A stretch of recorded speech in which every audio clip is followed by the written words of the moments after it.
Salam sejahtera bagi kita semua. Perkenalkan Pak, nama saya Ditya Pilujana Putra Silaban. Di sini saya ingin menjelaskan tentang materi week 11, yaitu ada nested products, ada generics, dan ada record. Yang pertama, saya akan menjelaskan dan mempresentasikan tentang nested products. Jadi pada slide pertama ini berisi judul materi yaitu nested contract. Nested contract, Pak, dalam mata kuliah object oriented design. Nested construct ini adalah konsep dalam pemrograman berorientasi objek, di mana kita bisa mendefinisikan suatu kelas atau interface eh, di dalam kelas lain. Jadi konsep ini biasanya digunakan untuk mengatur struktur program agar lebih rapi dan terorganisir. Terutama ketika ada bagian program yang hanya digunakan secara internal. Konsep ini ada dijelaskan tujuan pembelajaran. Tujuan yang pertama agar mahasiswa bisa memahami motivasi atau alasan mengapa Mystic Construct ini diperlukan. Ini penting karena tidak hanya belajar bagaimana, tapi juga kenapa. Tujuan yang kedua adalah memahami konsep dasar nested construct. Seperti apa itu nested class dan nested interface. Dan tujuan ketiga adalah mampu menggunakan nested construct dalam penyelesaian masalah atau implementasi program. Artinya, setelah mempelajari materi ini, kita diharapkan tidak hanya memahami teori, tapi juga menerapkannya dalam kondisi. Slide ini menunjukkan alur pembahasan materinya. Yang pertama kita akan membahas motivasi, yaitu alasan penggunaan nested construct. Setelah itu kita masuk ke dalam konsep utama, yaitu nested class. Kemudian nested interface. Terakhir kita akan melihat kelebihan dan kekurangan dari penggunaan nested construct. Urutan ini penting karena kita mulai dari konsep dasar, lalu implementasi, dan diakhir dengan evaluasi penggunaan. Pada slide ini dijelaskan bahwa dalam sebuah solusi program, seringkali kita eh, seringkali kita memecah satu fungsi besar menjadi beberapa komponen kecil. Komponen-komponen ini biasanya memiliki hubungan yang sangat erat atau disebut high cohesive. Namun, tidak semua komponen tersebut perlu diketahui atau diakses oleh bagian luar program. Disinilah muncul kebutuhan untuk menyembunyikan beberapa komponen agar hanya digunakan di dalam daftar fungsi saja. Contohnya GUI. Contoh yang diberikan adalah pada aplikasi berbasis GUI seperti Java Swing atau Java FX.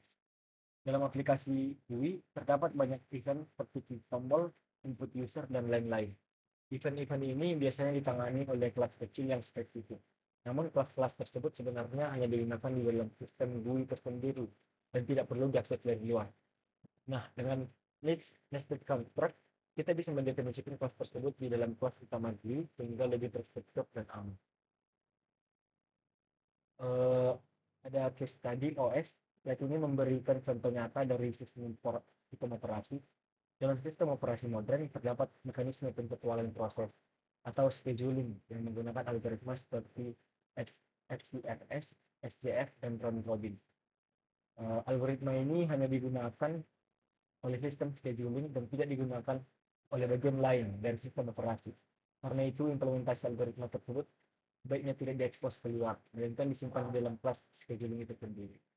Ini adalah contoh nyata kenapa nested construct digunakan, yaitu untuk membatasi akses dan meningkatkan encapsulation. Kemudian nested class. Uh, pada kelas ini dijelaskan definisi nested class, yaitu nested class ini adalah kelas yang didefinisikan di dalam kelas lain. Artinya kelas tersebut hanya memiliki konteks di dalam kelas luar dan biasanya tidak digunakan secara umum. Penggunaan nested class ini menunjukkan bahwa kelas tersebut memiliki hubungan yang sangat erat dengan outer class. Kemudian jenis-jenis nested class. Ada dua jenis nested class, yaitu inner class dan outer dan static class. Inner class ini adalah kelas yang tidak menggunakan keyword static dan memiliki hubungan langsung dengan objek dari outer class. Jadi karena itu inner class ini bisa mengakses semua atribut dan metode dari outer class-nya, termasuk yang non-static. Sedangkan static nested class ini adalah kelas yang menggunakan keyword static dibandingkan dari inner class. Kelas ini tidak terikat dengan objek dari outer class, sehingga tidak bisa mengakses langsung secara langsung atribut statusnya. Perbedaan ini sangat penting karena menentukan bagaimana kita mengakses data dari atas kelas. Berarti ini merupakan bagian paling penting karena menunjukkan implementasi nyata. Pertama, kita memiliki auto class yang memiliki dua atribut, yaitu auto field dan sebagai atribut biasa dan static auto field sebagai atribut static. Kemudian terdapat inner class. Inner class ini memiliki method access member yang langsung mengakses kedua atribut dari auto class. Hal ini dimungkinkan karena inner class terikat langsung dengan objek outer class. Selanjutnya ada static nested class. Berbeda dengan inner class, static nested class ini tidak bisa langsung mengakses atribut yang static. Oleh karena itu, kita perlu mengirim objek outer sebagai parameter agar bisa mengakses outer flow. Namun untuk atribut statiknya, kita bisa diakses langsung. Kemudian pada bagian method, kita bisa melihat cara membuat objek dari inner class dan static nested class. Untuk inner class, kita harus membuat objek outer terlebih dahulu, lalu memanggil inner class melalui objek tersebut. Sedangkan untuk static nested class, kita bisa langsung membuat objek tanpa perlu objek outernya. Perbedaan inilah yang menunjukkan hubungan antara nested class dengan outer class. Slide ini hanya memperlihatkan struktur nested class secara visual. Tujuannya yaitu memperjelas bahwa inner class adalah benar-benar berada di dalam nested class, bukan berdiri sendiri. What about interface? Pada slide ini jelaskan bahwa tidak hanya kelas, tapi interface juga bisa didefinisikan di dalam kelas atau interface lain. Meskipun terlihat tidak biasa, ini sebenarnya digunakan dalam Java, contohnya make.entry. Nested interface biasanya digunakan untuk mendefinisikan kontrak yang hanya relevan dalam konteks tertentu saja. Contoh nyatanya dari dokumentasi Java yaitu make.entry. Ini menunjukkan bahwa konsep nested interface benar-benar digunakan dalam dunia nyata, bukan hanya teori. Kemudian advantage dan disadvantage. Pada slide ini dijelaskan kelebihan dari nested construct. Pertama, nested construct membantu mengelompokkan kelas yang saling berkaitan. Kedua, meningkatkan encapsulation karena kelas bisa disembunyikan dari luar. Ketiga, membuat struktur package menjadi lebih rapi. Dan terakhir, meningkatkan reliability dan maintainability code.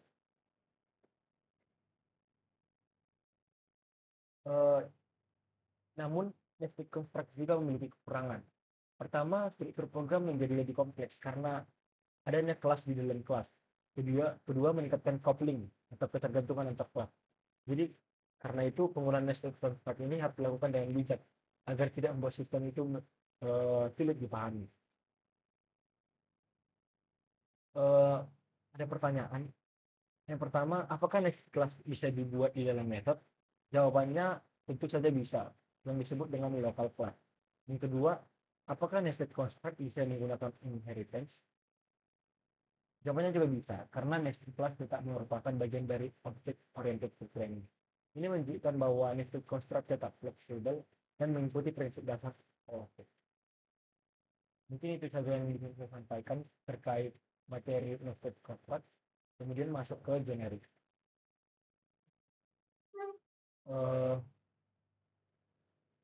Generik. Pada slide ini judulnya yaitu generik dalam object oriented programming.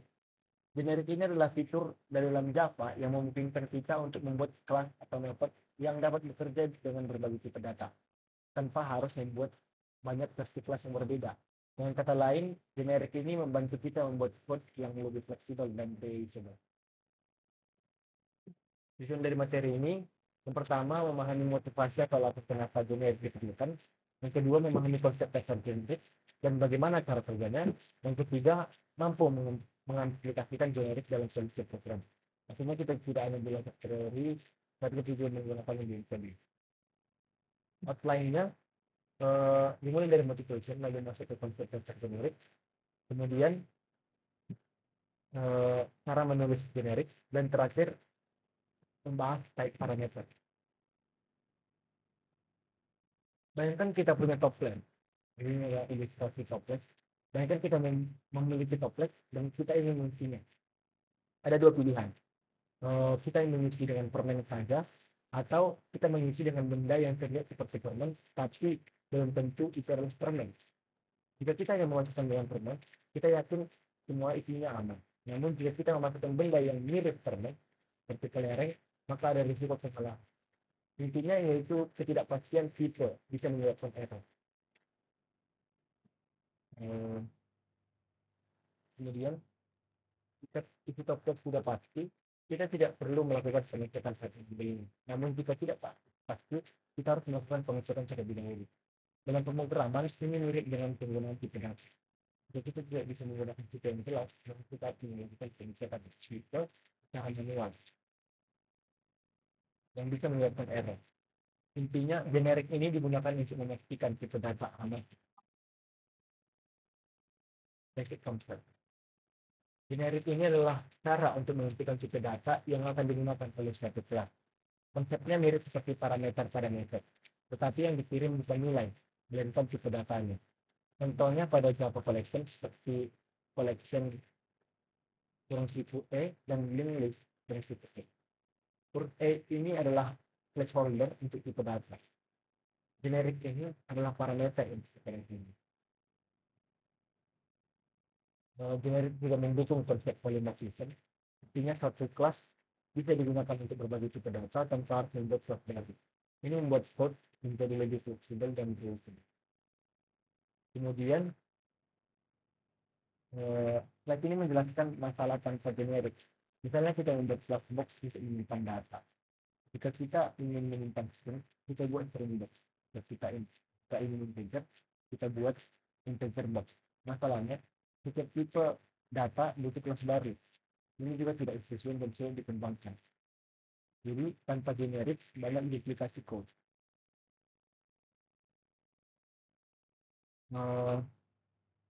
Pada baris private string object, ini hanya bisa menyimpan string. Kemudian public void set string object ini bisa memasukkan data, dan public string get ini mengambil data. Untuk integer harus dibuat kelas baru lagi. Ini tidak fleksibel. Untuk mengatasi masalah tadi, kita bisa menggunakan tipe object. Pada baris private object bisa menyimpan semua tipe. Tetapi ada masalah baru. String box object harus di-casting. Risikonya salah casting akan mengalami error transfer dan harus cek itu manual. Intinya lebih fleksibel tetapi tidak aman. Nah, solusinya dengan generik, yaitu pada baris public class box berupa curung CKC dan private key object ini. C adalah tipe data yang bisa ditentukan nanti. Kemudian baris public void set P object yaitu menerima tipe yang T. Kemudian public get kembalikan tipe T. Kemudian box string box dengan new box string menyentuh string. Kemudian box integer menyentuh integer. Keuntungannya itu tidak perlu testing, aman dan dicek saat compiling.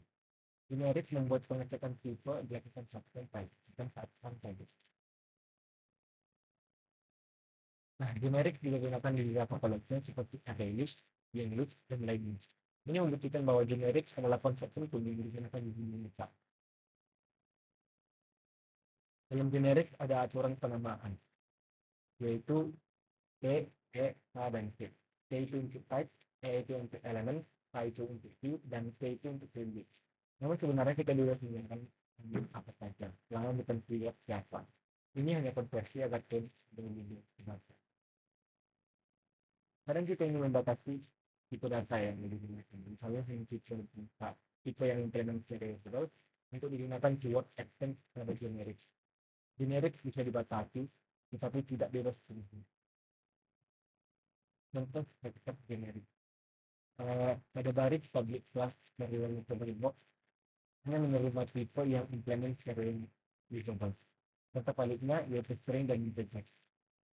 Intinya membatasi tipe untuk keamanan dan kebutuhan tertentu. Ada pertanyaan, apakah ada yang project kita bisa menggunakan generik? Tentu bisa. Ini penting karena generik sering digunakan dalam sistem yang bagi penutup, generik adalah fitur penting dalam Java yang membantu kita membuat yang fleksibel, reusable, dan aman dari kesalahan tipe data. Mungkin itu saja yang bisa saya tentang genetik Pak. Selanjutnya adalah materi privat.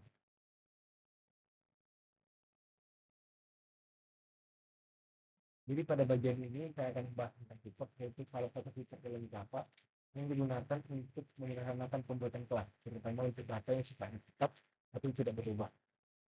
Ini adalah fitur modern Java yang tujuannya menyederhanakan kode. Saat ini menjelaskan fitur pembelajaran yang dimana memahami motivasi record, memahami konsep dasar, dan bisa menggunakan riset. Di materi ini kita tidak belajar teori, tetapi juga memahami kenapa riset dibuat, dan bagaimana prosesnya, dan bagaimana caranya. Ada outline-nya yang tentang motivation, basic concept, dan writing report. Kemudian, motivation, kelas digunakan untuk menyimpan data dan bisnis aktivitas. Investigation itu mengenai aktif data. Jadi objek oriented programming, kelas ini digunakan untuk menyebutkan data dan fungsi dan konsep ini disebut encapsulation, di mana kita bisa mengaji apakah suatu data bisa diakses atau tidak. Tapi ada satu hal penting yang sering muncul, yaitu apakah data tersebut boleh berubah atau tidak. Intinya tidak semua atribut boleh berubah, dan ada data yang kita ubah. Beberapa data dari sistem yang tidak boleh diubah sendirian, misalnya nomor identitas atau koordinat. Data seperti ini disebut immutable. Immutable itu yang tidak bisa diubah telah dibuat. Kenapa penting? Karena menghindari bug dan menjaga konsistensi data. Isinya XXN. XXN ini hanya dibuat sekali dan tidak berubah. Dan ternyata adalah nomor identitas seperti XXN. Nomor ini diberikan sekali dan tidak akan berubah sepanjang hidup seseorang. Jadi atribut ini harus bersifat statis. Tidak boleh ada filter dan harus statis. Ada case study GPS. GPS terdiri dari latitude dan longitude. Data ini tetap. Contoh lain adalah GPS. Sebuah titik lokasi memiliki nilai latitude dan longitude yang tidak berubah. Oleh karena itu, atribut ini disebut immutable. Masalah nyata adalah menggunakan solusi privat.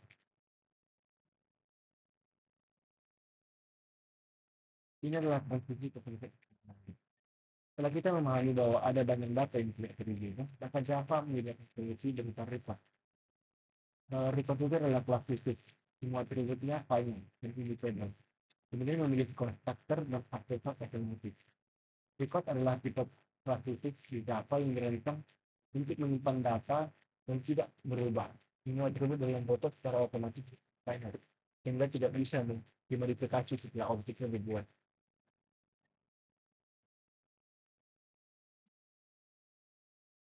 Immutable.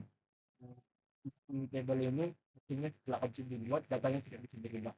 Kemudian konstruktor otomatis tidak tidak perlu menindikkan standar karena sudah dibuat jadi menjadi akademisi itu tidak dilakukan di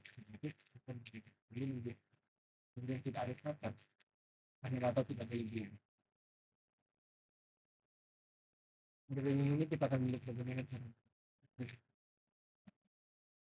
kita menggunakan simplifikasi yang kita ya dan pada halaman ini banyak code dan hati ini kita harus mendefinisikan atribut sebagai paket membuat constructor getter dan method tambahan itu state. Kenapa ini pendek? Banyak kode yang berulang bikin kejadian jadi klik ini itu menjadi kita jadi singkat dan lebih cukup kita akan perlu memiliki itu saja.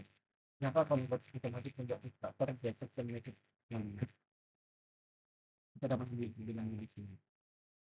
Nah, ini sangat mengurangi biaya klik dan itu sebenarnya berulang dan tidak perlu diklik semua. Perbandingannya outputnya sama, tapi cara penyusunnya berbeda. Walaupun kelas dari kita penyusun, misalnya kita di sini report jauh lebih ringkas dan mudah dibaca. Perbedaan aksesnya itu latitude bisa latitude dan report itu institute.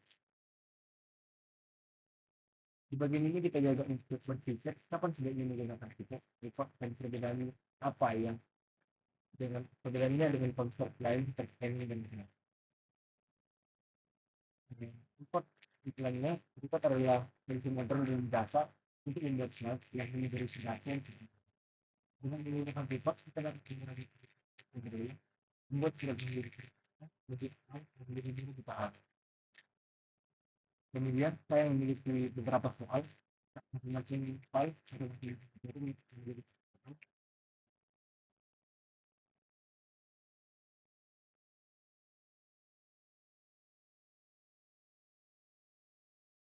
ini saya telah memiliki soal satu soal dua dan soal tiga. Tapi yaitu menciptakan jualan program jasa yang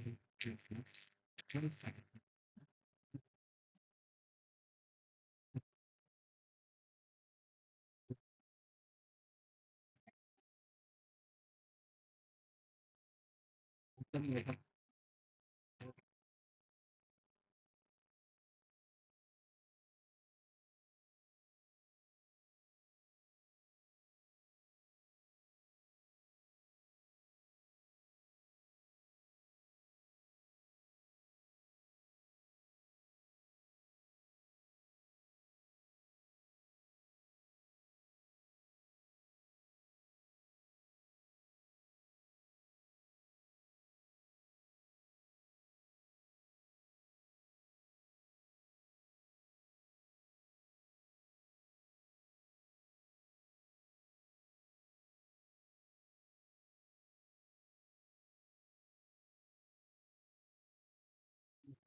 siswa yang pertama kemudian yang paling lima yaitu jadi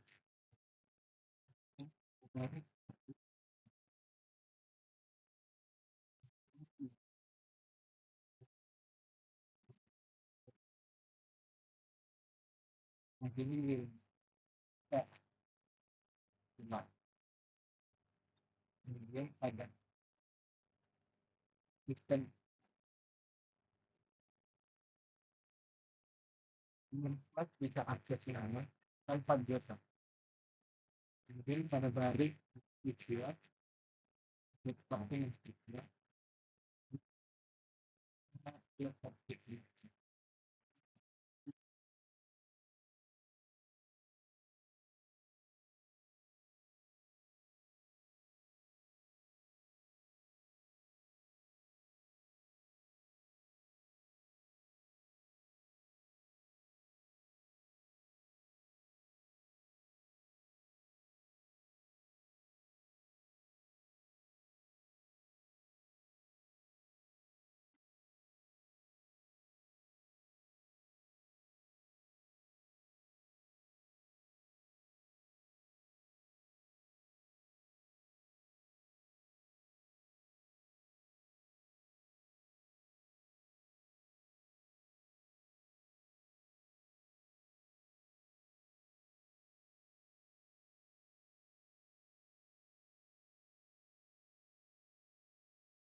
itu adalah kita baca juga yang ketiga di screen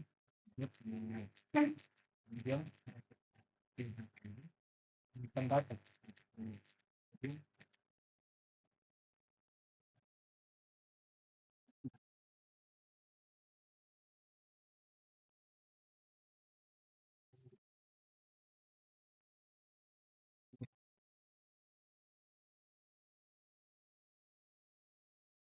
itu